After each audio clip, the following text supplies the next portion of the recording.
Well, naturally, the first thing you see is lots of fuel tanks.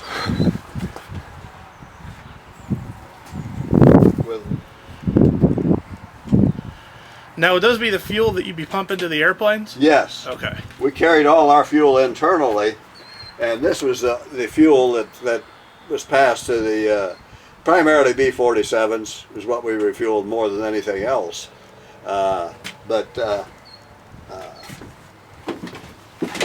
Pre-flighting these things was, this airplane was a bear. And if I remember correctly, it doesn't look like it's here, but I thought that there was a oil tank right in this area right here. We had a 50-gallon oil tank that was used to, these engines only had, I think, 25 gallons each in their sumps. And we used to have to sometimes put oil in it in flight. Oh, wow. We use these airplanes so damn hard that it's a wonder they survived at all. And what position did you fly on the airplane? I was a boomer. Oh, awesome. I thought that oil tank was right in here, but boy, I tell you. It may be. It may just be missing off parts. 60 some odd years.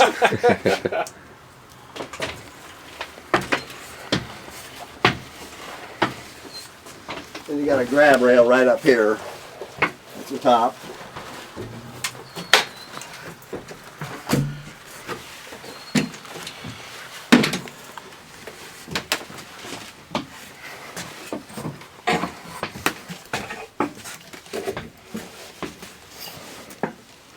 Flight engineer station right here.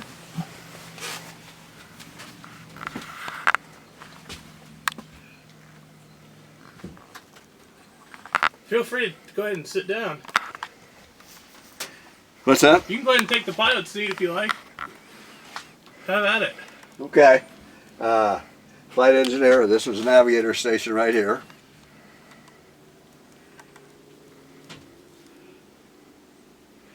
And here's all of your controls here for your IFR tank. See, aft IFR tank and flight refueling tank, forward IFR tank.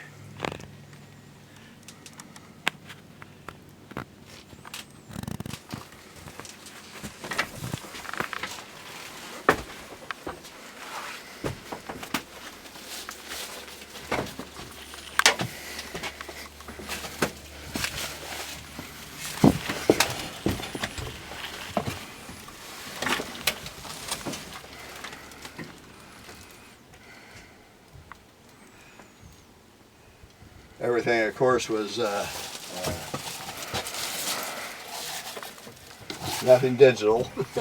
Everything analog.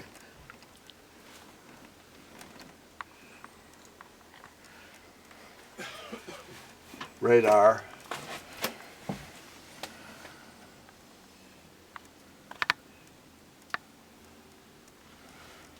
Nose wheel steering.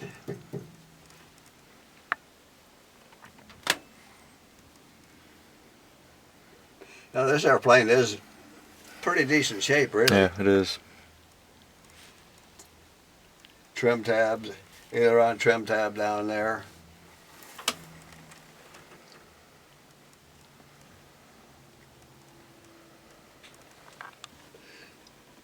And there's the dump valve right there for dumping pressurization. Mm-hmm.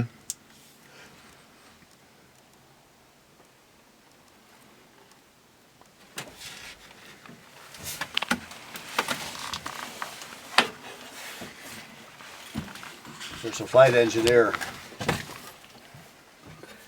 He's got manifold pressure and he's got throttles right there.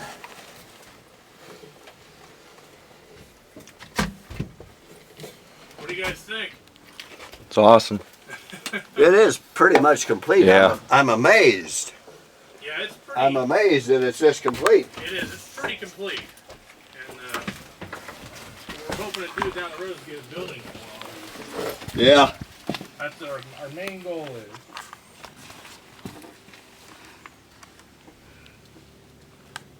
That's a hydraulic tank there. Yeah.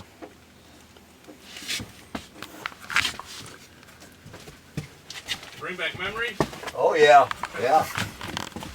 You go back to your station. Just be careful because there's no lights and the windows are clogged back here. Yeah, I know. But feel free to I got a flashlight. take your station. Go ahead and get down in there and have at it. Like I said, it's your airplane, so Thank you. we're honored to have you aboard. Yeah, all of these were IFR tanks too. We carried this was all JP. It was all separated from our fuel because we're using avgas. We're using 115, 145. Would they all be stashed to one side like that? That was a question that we had. I'm sorry.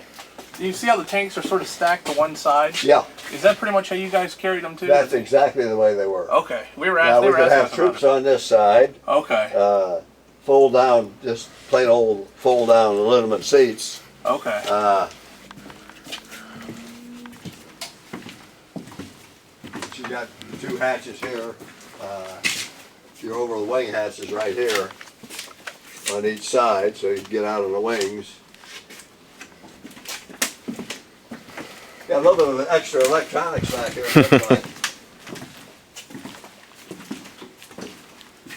That's a bailout exit there. Oh, okay. Yeah, these tanks were all just the same. Now, everything back here is just like it is. This was not covered. This was your boom pod. It was completely uncovered. And if you get back into here, you'll find rotten valves and stuff, as you can see.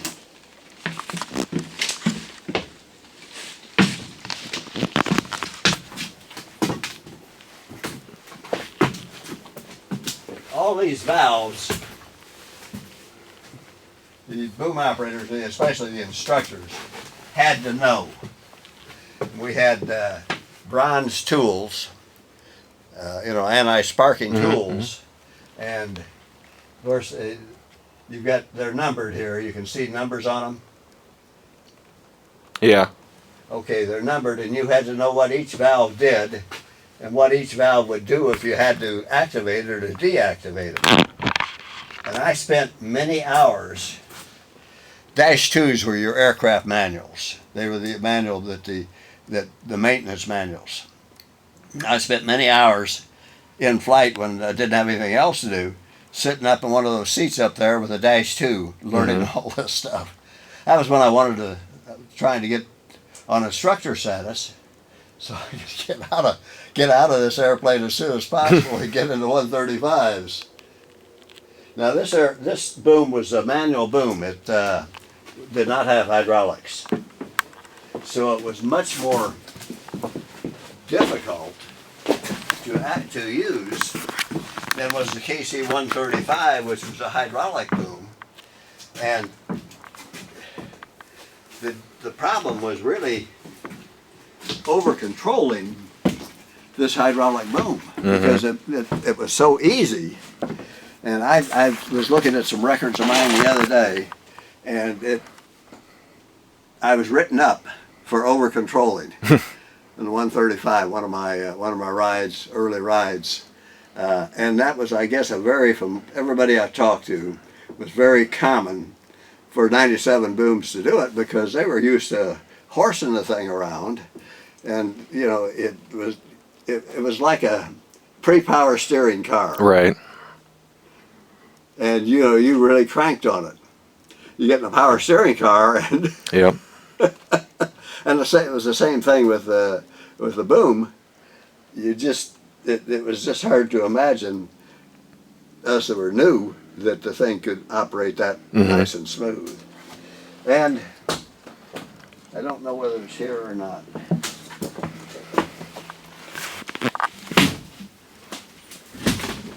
Yeah, I think it's sort of loose.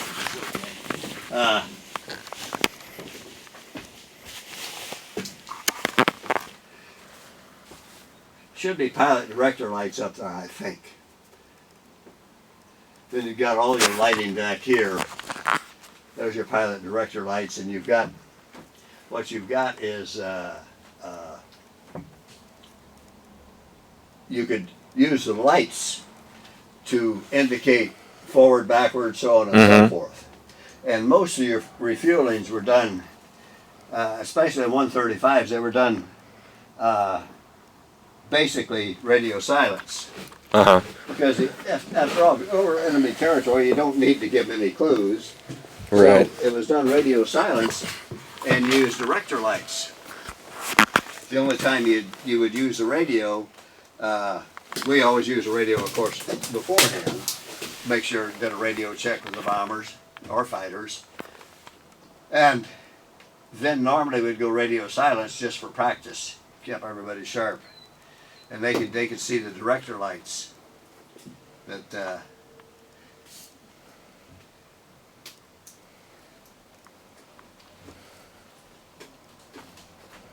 I don't see where they put the boom controls. I don't see them down here. They may not. Yeah, that's what I was wondering too. Huh? That's what I was wondering too. Where I don't see the boom stick. The stick had 2 switches on it. It had an intercom and a VHF. The VHF, of course, was so you could talk, or UHF, could talk to the bomber, and the intercom is to talk to your crew. There's your boom unlatch right there, that knob right there. Mm-hmm.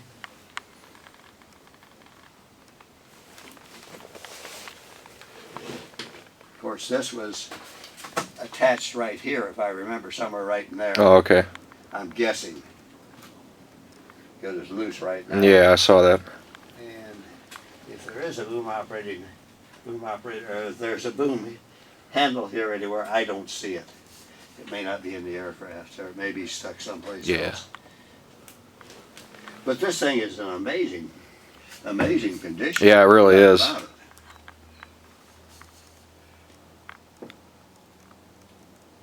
Those look like accumulators of some sort.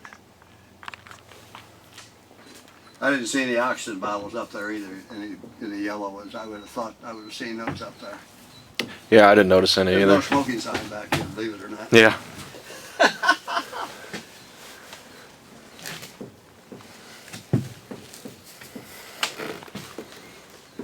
Yeah, I don't know where that would be. I don't see it.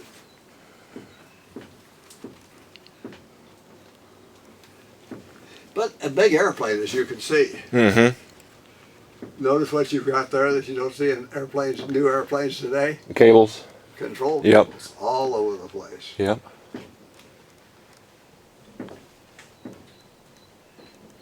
Anti-glare shields.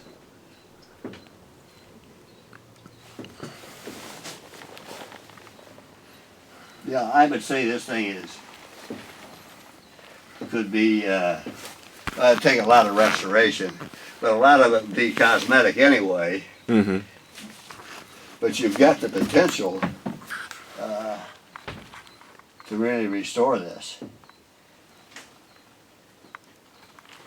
Yeah, there should be foot. Now let's see if I can do this and see.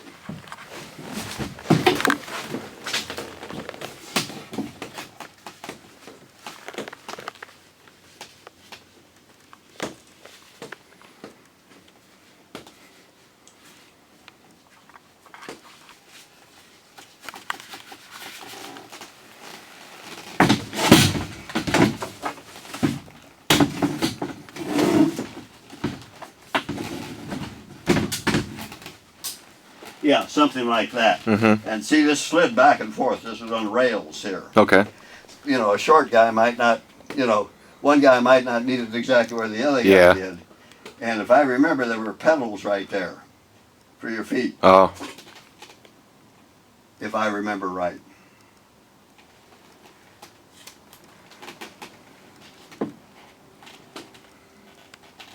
Now, the boom operator didn't have anything to do with transferring the fuel. The flight engineer did all that. Okay.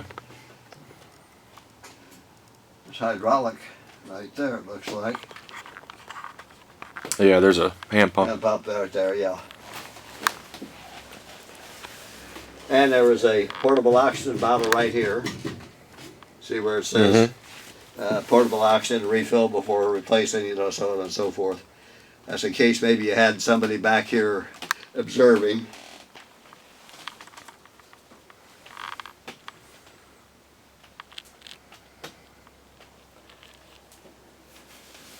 Yeah, I don't know where the handle would be. You've got hooks there for mics and stuff like that, or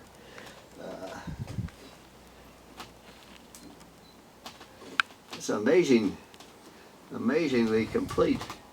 Yeah, it really is.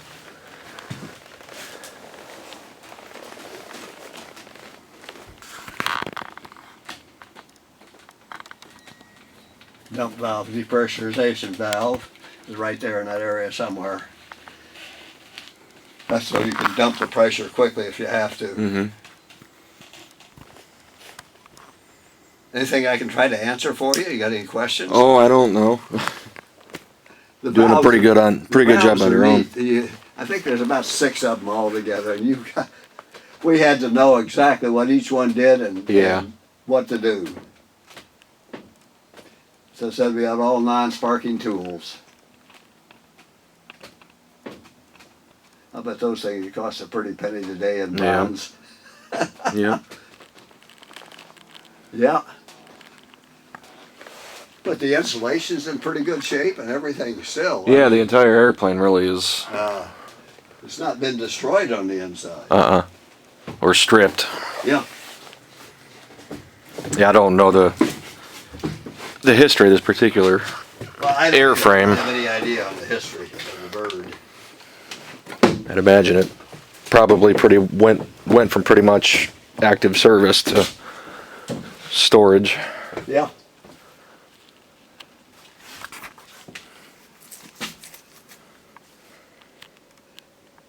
Looks like engine heater stuff there or something Yeah. like that.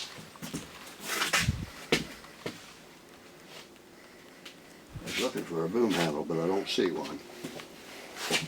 Somebody may have absconded with it for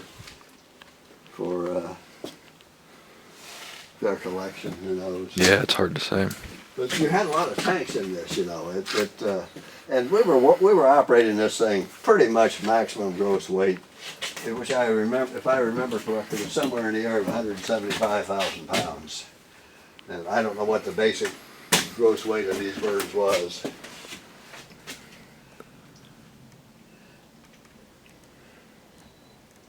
And I don't remember that. You'd have to look up probably on the internet and get the tank information. Yeah.